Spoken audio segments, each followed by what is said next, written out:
The Secretary-General said this morning the world of 2026 is not the world of 1946, and it is critical that the international system reflects today's reality.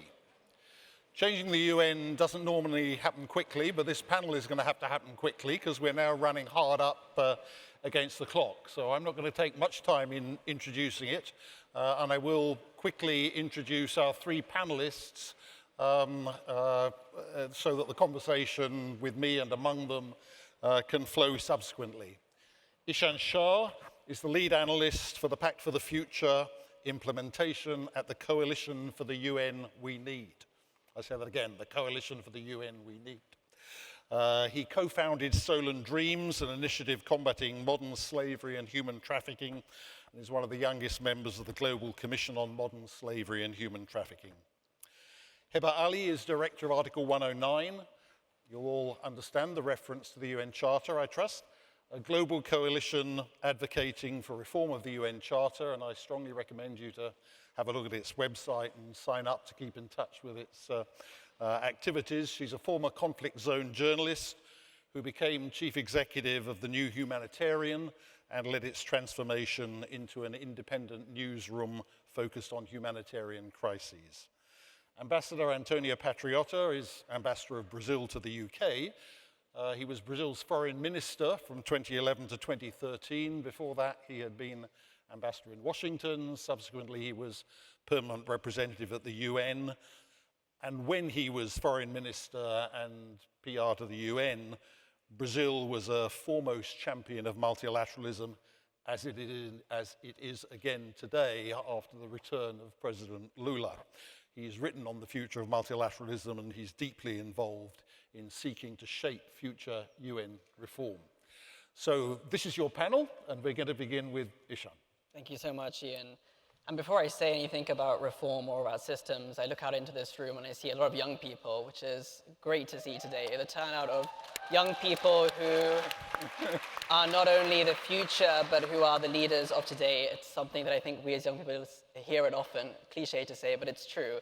And it's great to see this turnout of young people. And so that's where I'll start. Let me start with intergenerational leadership, because none of us arrived here alone today. I mean, we are literally sitting in history.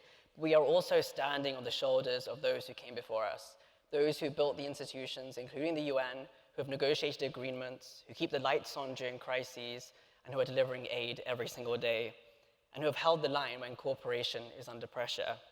And many of those shoulders are in this room today. So I think it's a great day as well to celebrate the depth and diversity of the generations we hold in this room. And many of you in this room have spent decades doing the hard and often unglamorous work of multilateralism, of sitting in windowless conference rooms, of compromising, and of pushing forward progress when progress almost feels impossible. And that matters, because the tremendous gains we have made over the past 80 years cannot be understated. So intergenerational leadership really means having the humility to learn from experience and the courage to understand and admit when the world has changed, and so do the tools that we need to use. And so that's why reform isn't only about structures and processes. Reform is about legitimacy, about delivery, and importantly, about trust. Because when people lose trust, they don't just disengage with the UN, they disengage with the idea that global cooperation works and that global cooperation matters. And that is a real danger.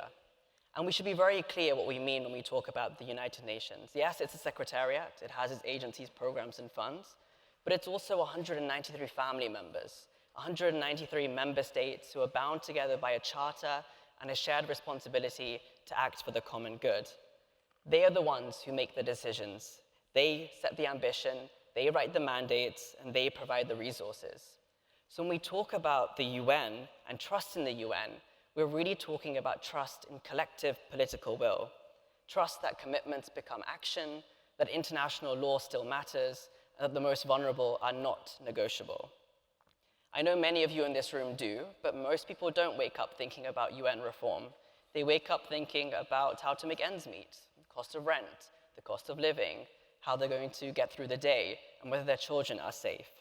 And so when we talk about reform of the UN and future of the UN, it's not an abstract concept, and it's certainly not just the discussions that happen at headquarters in New York, but reform has to live and breathe in the communities that the UN serves most. And so a system built for 1945 cannot meet the demands of 2026 and beyond without evolving. And that's not a criticism of the founding vision of the UN, it's a commitment to protect it. So when we talk about reform, there are three key things that I would like to highlight. The first is that reform has to generate momentum. It has to generate outcomes that people see and feel on the ground because people trust what works. Reform also has to rebalance power dynamics and voice. Who sets the agendas? Who sets priorities? And whose knowledge counts in these conversations? If decisions feel like they're made with people, without people, rather than with them, that's a detriment to legitimacy because representation isn't symbolic. Representation is legitimacy. And third, we have to bring in this long-term conversation. Future generations cannot be an afterthought when we talk about UN reform. And so ultimately, the UN system will only be as effective as the courage of its member states. But leadership cannot belong to governments alone. We have to have member states engaging with civil society, with young people, with knowledge bearers on the ground. And so let me close where I first started on intergenerational leadership. It is a strategic necessity. The challenges we face today won't end in one election cycle, in one mandate, or in one decade. And trust won't return through rhetoric alone. Trust comes from leadership that delivers, that listens, and prepares for what next. So yes, this is a moment about reform, but it's also a moment about responsibility, about acknowledging and honoring what was built before us and strengthening it to make it prepared for what comes next. And that's why this moment and who steps into leadership in this moment truly matters. Thank you. Wow.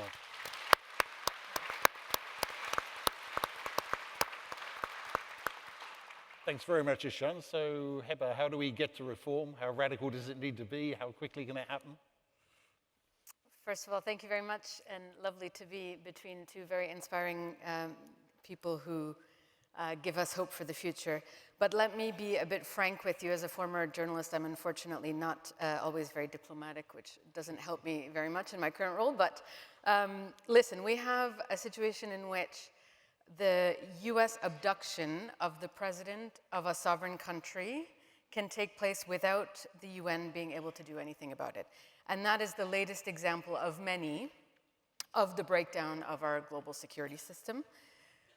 And so as the UN celebrates, if I can use that word, its 80th anniversary, it has unfortunately become irrelevant in the face of major breaches of peace and security. And it's not just Venezuela, of course, it's Gaza, it's Ukraine, and the list goes on. So I think we really need to ask ourselves, if the UN cannot play a role in situations like these, what is it for? The thing is that a majority, both of world leaders and of publics around the world, want a functioning multilateral system. And I think we heard that earlier today. And that applies here in the UK. So I'll just give you some polling data.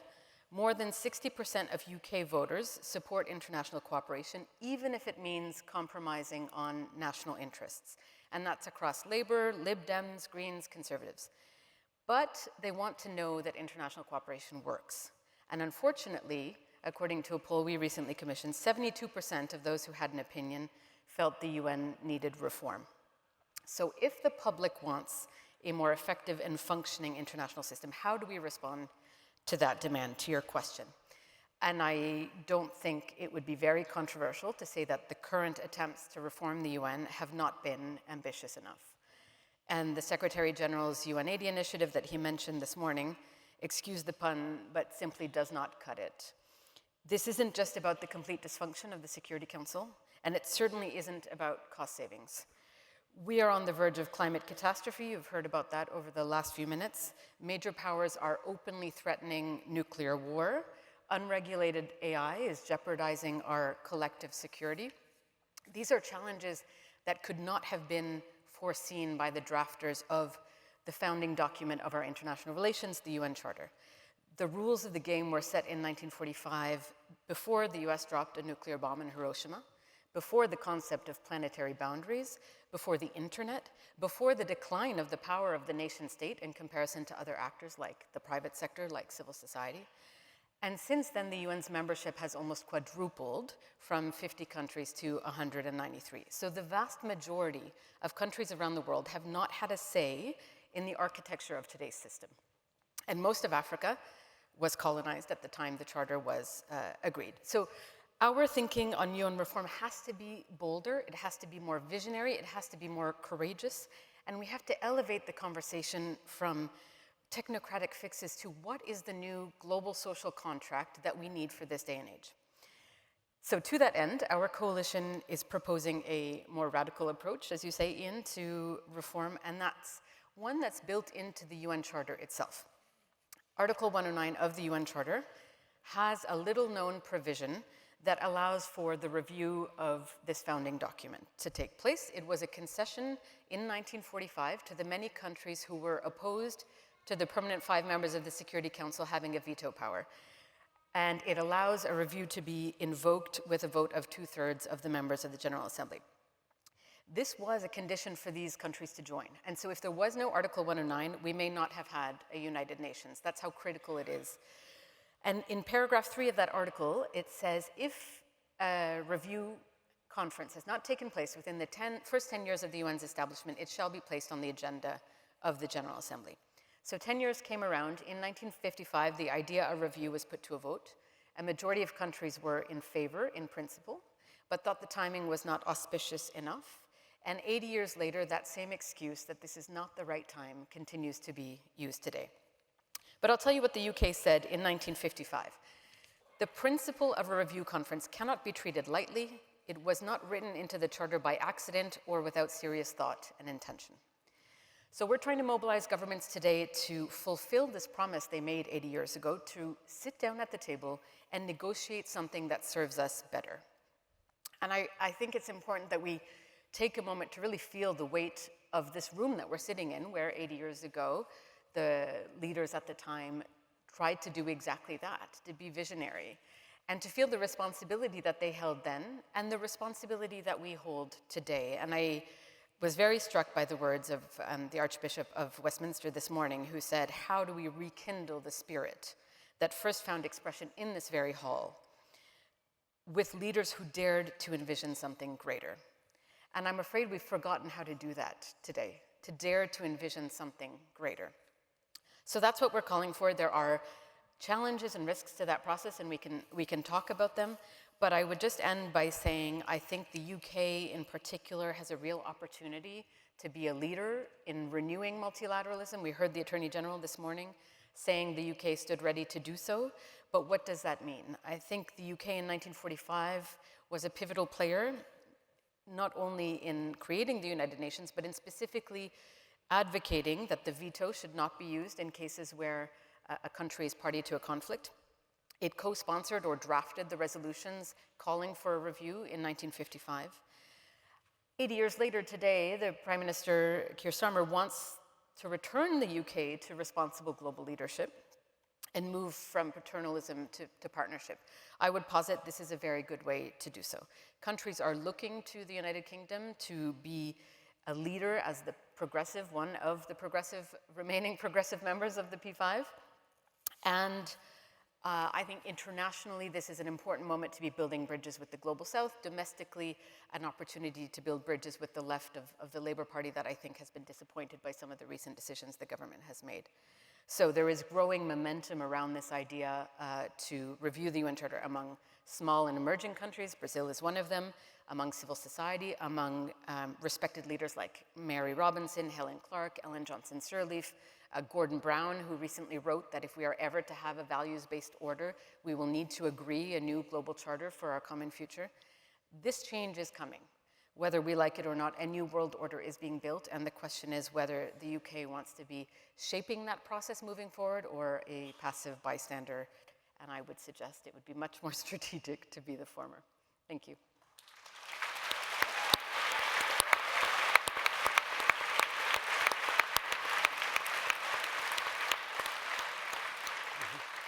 Thanks, Heba. Ambassador, when we were miking up, you described yourself as an optimist. And I think a lot of us look to Brazil, actually, to give us some optimism in the debate about multilateralism. So yeah. Please rise to the description. Well, I'm certainly optimistic about what my country has achieved. You know, it has salvaged democracy in the face of an assault on democracy that we suffered. It is reducing deforestation in the Amazon region by very significant margins. It is managing to improve the livelihood of the segments of society that are the least favored. We, for the second time, left the hunger map. So this gives me reason for optimism. If we can succeed in these steps, I think many other countries can as well. But let me just say that I agree with many of the arguments put by the two former speakers, the importance of an intergenerational perspective, I think both in terms of the climate debate, but also in terms of peace and security, because if we go up in flames with a nuclear war, what intergenerational cooperation can we conceive?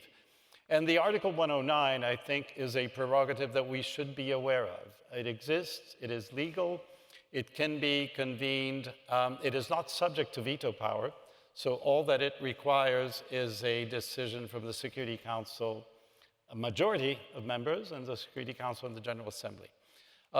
At the same time, I would say that there are many reforms that we can introduce even without a review conference. A review conference will take time to prepare.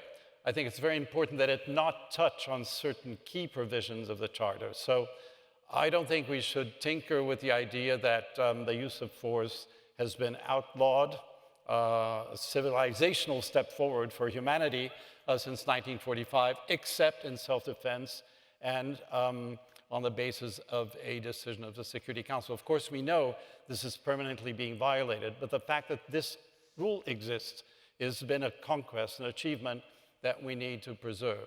So there are other areas where, yes, we need to move, but we need not wait for a conference, review conference to move. For example, Brazil has been an advocate for the creation of a climate council.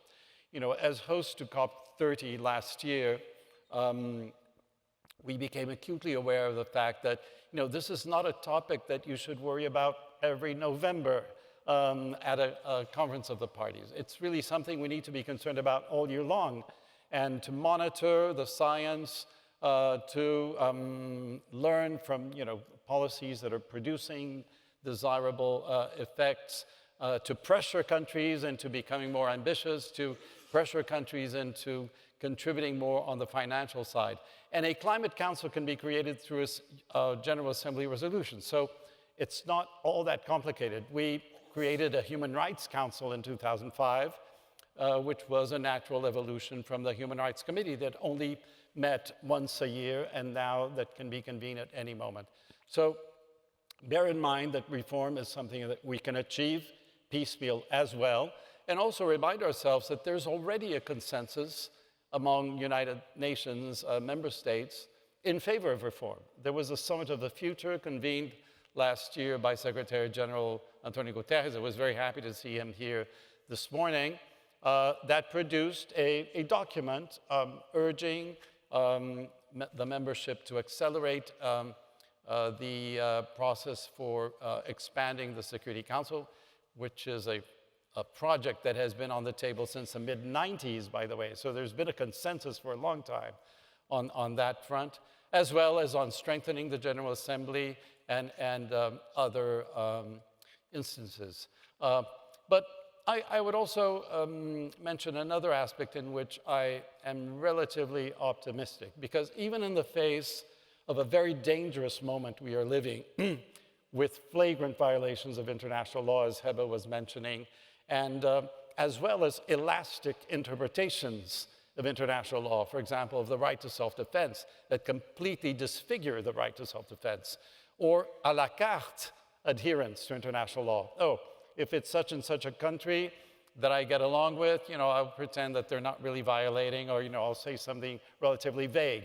If it's another country that I consider an adversary, oh, in that case, I'll be ruthless and denounce the violation. So all of these types of behavior, I think, are eroding confidence in the system. But just observe every September the number of heads of state that attend the general debate. The competition for being among the first. Brazil has had this privilege of opening the general debate for several decades, so we're acutely aware of this. And there's a big competition. Heads of state want to be there. They want to make their statement. They want to show that they're at the table. and also look at the International Court of Justice and the International Criminal Court, how powerful they are. I think the power can be measured in terms of the acute discomfort that some of the cases that have been brought to their attention create in the parts of the world that are being accused of crimes against humanity, of genocide, and other behavior that is against international law. So the moral conscience remains, the instruments are at our disposal. What I think we really need to create is something I call the coalition of the responsible. There's too much irresponsibility at the governmental level, at the societal level, and at the same time, there's a very strong current of youth movements, civil society, private sector, academics, UNA associations around the world that can really rally around the preservation of what we have, but with an eye towards reforming, improving, enhancing governance and cooperation. Thank you.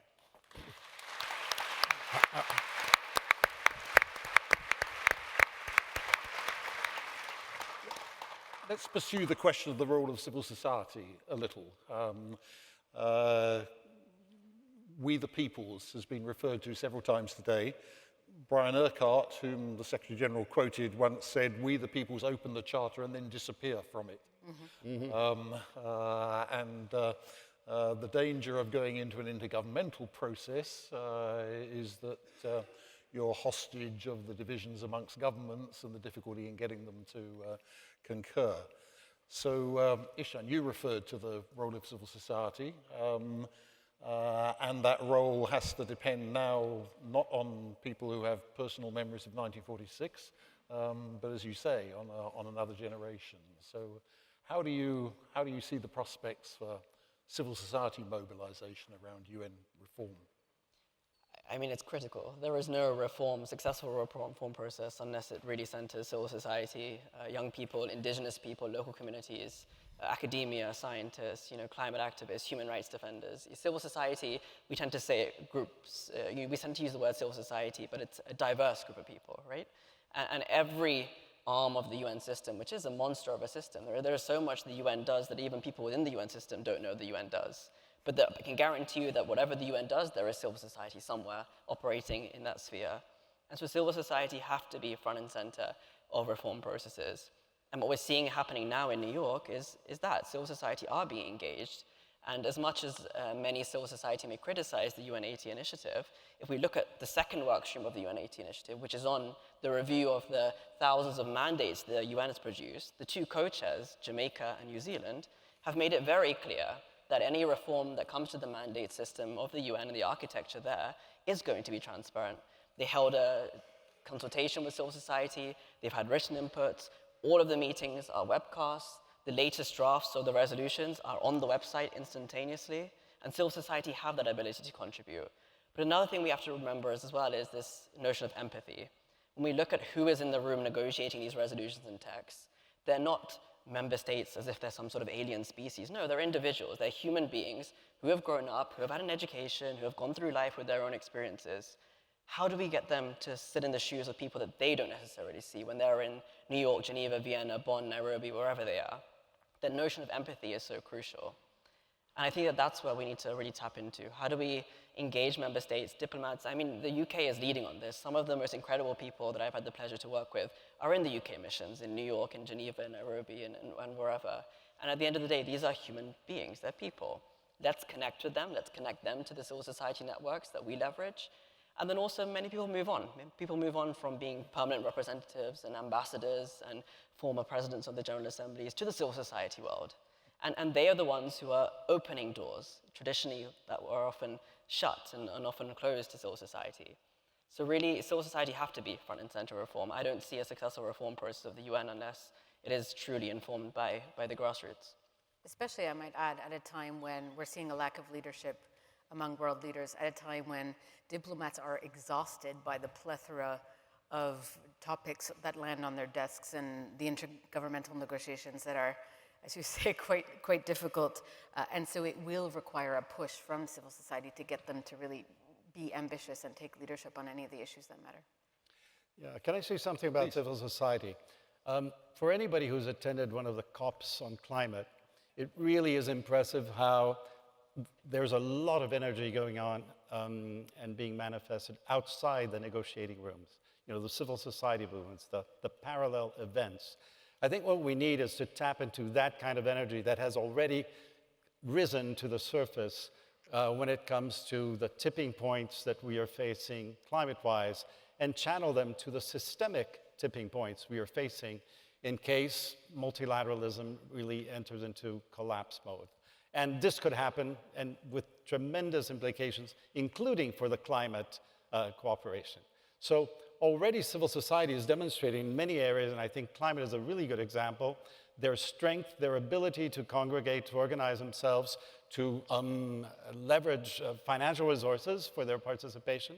If we can channel all that energy into dealing with the systemic tipping point, I think we'll really be enhancing the coalition of the responsible.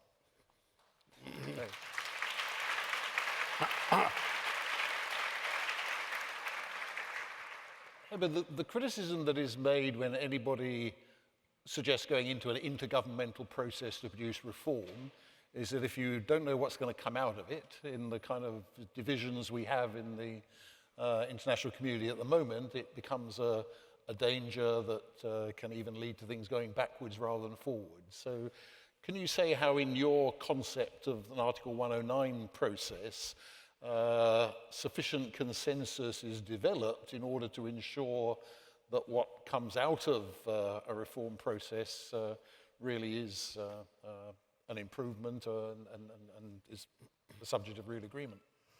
Yeah, it's the biggest concern we hear from the many diplomats we're speaking to, that in the current polarized environment, this is not the right time to reopen the UN Charter. And I think it's important to recognize a few things. First of all, this process will take years. It's not something that's going to happen overnight. And we can and will wait for the right moment to pull the trigger, so to speak, although I really don't like to use military language in my metaphors. But we need to lay the foundations, build the coalitions, socialize the idea before we get to that point, so that when the political window of opportunity opens, we're ready to leverage it. So that work has to start now. The other thing that's really important to remember is that Ambassador Patriota said this process is not subject to a veto. And that's true. To call a review conference, you can do so, and the P5 cannot veto the process.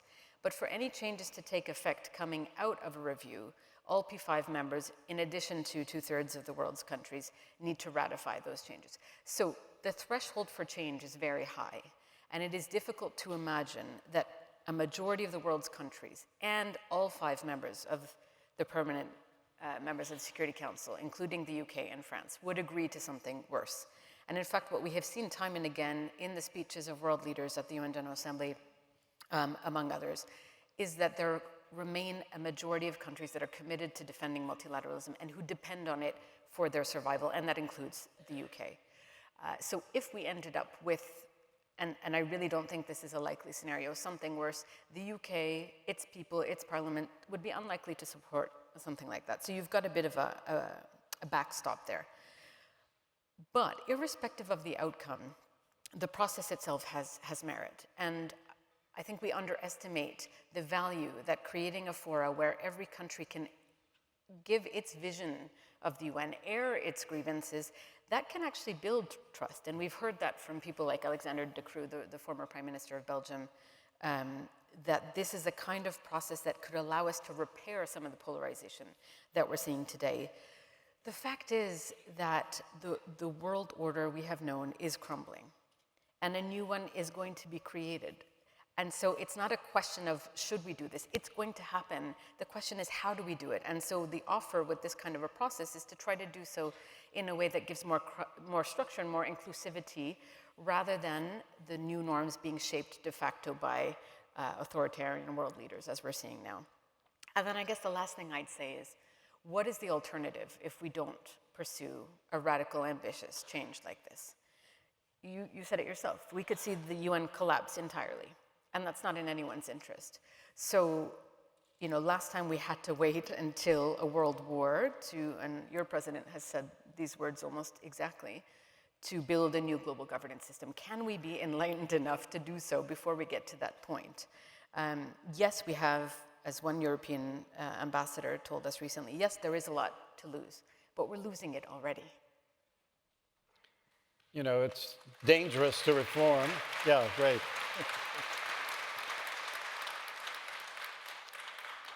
I think you're not incorrect in pointing out that there are risks involved in a reform process that you may trigger, and then you don't know exactly how it will proceed. But I think it's also dangerous to show passivity in the face of such tremendous challenges that we are witnessing today.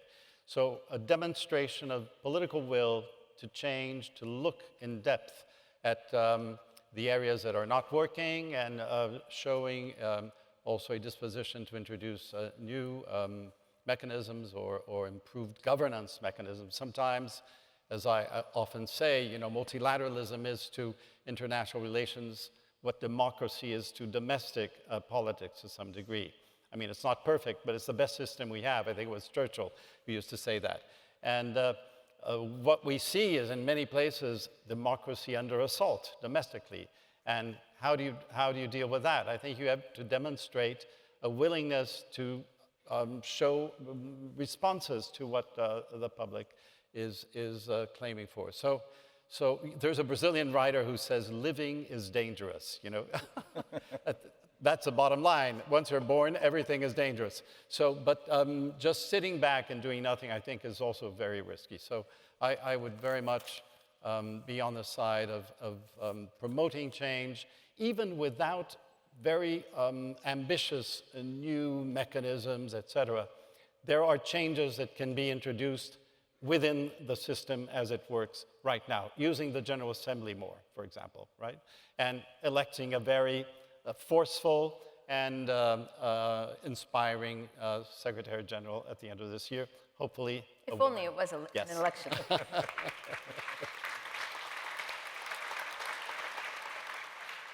So let me ask Ishaan, if one of those changes that could be made without a radical reform of the Charter is an improvement of the system in relation to the involvement of youth and to address future generations, which was a major emphasis of the Pact for the Future. How close are we to some real improvement in the system in that respect? Well, we have a youth office now. We have a you've dedicated engaged with it, agency within the UN system that is there for the empowerment of young people. That was sort of predecessed by 2 youth envoys, and then we have a youth office. So we have formal representation in the UN system. The Assistant Secretary General, Felipe Paulia, is a young person himself from Uruguay. And you know, we have seen strides, and we have all the tools at our fingertips there. We have the Pact for the Future. Chapter 4 of the Pact for the Future is on youth and future generations. And annexed to that is the Declaration on Future Generations, which is really talking about how do we embed strategic foresight and long-term thinking, anticipatory governance into the decisions that we make today. We also have a resolution that's negotiated in the 3rd Committee of the General Assembly, which deals with social, culture, and humanitarian affairs on policies and programs involving youth. You know, there's a whole network of youth delegates, young people who are accredited by their governments to join their delegations, to then sit in intergovernmental negotiations, and to join UN processes. We have all of the resources at our fingers here to use. What we need is the resourcing. How do we actually engage more young people to care about the UN? And also, how do we get young people to understand the language of the UN? I read my first UN resolution when I was 14. I had no idea what that text was saying. Mm-hmm. It was a bunch of jargon. And I think many of us are still trying to figure out what the language the UN uses really is, right? There's a lot of jargon, there's a lot of discrepancy. Some of the language is so high level and generalized. How do you give that to a young person and say, use this to implement some sort of positive good in your community? There is a gap in communication there. There's also a gap in language as well. You know, we have 6 official UN languages, thousands, if not millions or more languages, not including formal ones, but also tribal languages, rural languages, languages spoken in villages, dialects, and so on and so forth. But the tools are all there. We have, at this highest level of the UN, a commitment to work with and for young people. What we need is that follow-through and the implementation. And for that, we need more political will to do so. We need more capacity building for young people. We need more resourcing. And also an understanding from young people that we are coming into the space as the new kids on the block, literally. You know, we don't know what life was like in 1945. We don't know what life was like, 35 plus years ago, right? And we don't hold that level of experience and expertise and knowledge, and that's just a fact, and that's no fault of our own, it's just because we weren't born there and then. But I mean, some of the most incredible people that I've had the privilege to literally grow up with in the UN space are in this room. So my message out here to any young person is, if you get a chance after this event, just talk to someone, because you will learn from them, you will get that knowledge, you will get their experience. And that's what I did. I even spammed people on LinkedIn and kept pestering them until they responded to me. I'm sorry to the more experienced people in the room if you have a flock of young people in your LinkedIn inbox, but that's the way to do it. You've got to engage young people, and we've got to bring that joy back to multilateralism. Young people are faced and bombarded with so much negative news and so much toxicity that we disassociate from the UN, from multilateralism, and from doing good. And so we really need to bring back, the more experienced people in the room, when you were a teenager, when you were 21 years old, 22, 23 years old, what was it that got you first interested in the UN, in multilateralism? It doesn't even have to be at the global level. What got you interested in civic participation, in doing good in the world? Share that joy with the young people around you. That's what we need to do. We need to get more young people engaged. They will be the ones who go into the UN potentially, into governments, into the private sector. And if they are embedded with those foundational principles of empathy, of service to others, the principles that are outlined in the UN Charter, I think our world will be in safer hands.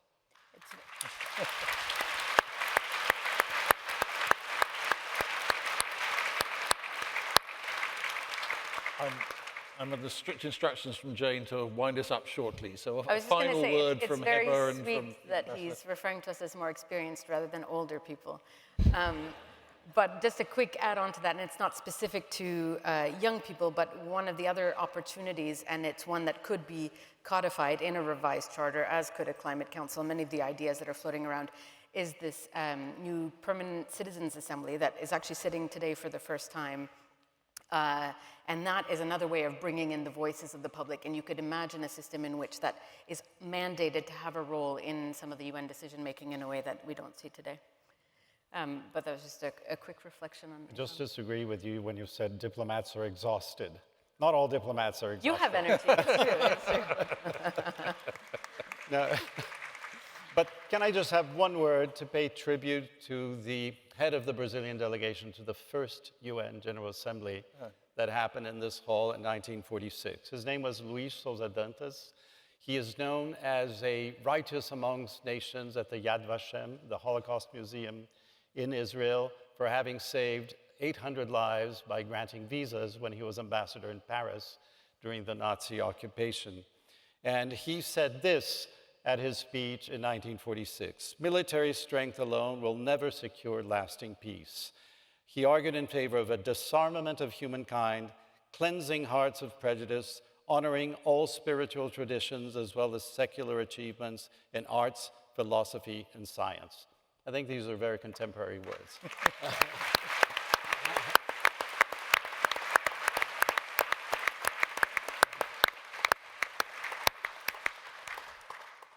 I must say, something that each of you has said resonates with discussions that we've been having within UNA UK in the past year, in our new strategy, in discussions in our groups. And so this discussion is one that we are committed to taking forward after this quite remarkable event. And with that, I want to hand the floor back to Jane, but to make absolutely clear to you that this event has been something that she conceived and has brought into being and is going to take forward in our work in the period ahead. Jane.